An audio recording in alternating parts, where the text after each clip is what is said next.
Hello all, ఈరోజు నేను సజ్జ పిండితో బిస్కెట్స్ చేశాను. సజ్జలు హెల్త్కి చాలా మంచివి. ఇవి తినడం వల్ల బాడీలో ఐరన్ పర్సంటేజ్ అనేది పెరుగుతుంది.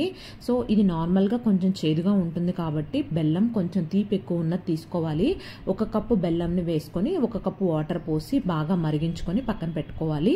అండ్ కొంచెం బటర్ వేసుకొని 2 టేబుల్ స్పూన్స్ కొబ్బరి, కొంచెం ఇలాచీ పౌడర్ వేసి అవి కొంచెం ఫ్రై అయిన తర్వాత మనం ముందుగానే రెడీ చేసుకున్న బెల్లం వాటర్ని వేసుకొని 1.5 కప్పు వరకు మనం సజ్జపిండి వేసుకోవాలి. ఇది నేను పొడి పిండి వేసుకుంటున్నాను. ఇలా ముద్దలాగా చేసి కలిపి కొంచెం గట్టిగా ఉండాలి. ఈ టైంలో కొంచెం వాటర్ అది కలుపుకోవాలి. ఇలా ప్లేట్కి ఆయిల్ కానీ నెయ్యి కానీ అప్లై చేసి చిన్న ముద్ద పిండి తీసేసుకొని ఇలా చేతితో ప్రెస్ చేసుకొని ఒక గ్లాస్ తీసుకొని ఇలా బిస్కెట్స్ షేప్ వచ్చేలాగా మంచిగా కట్ చేసుకోవాలి.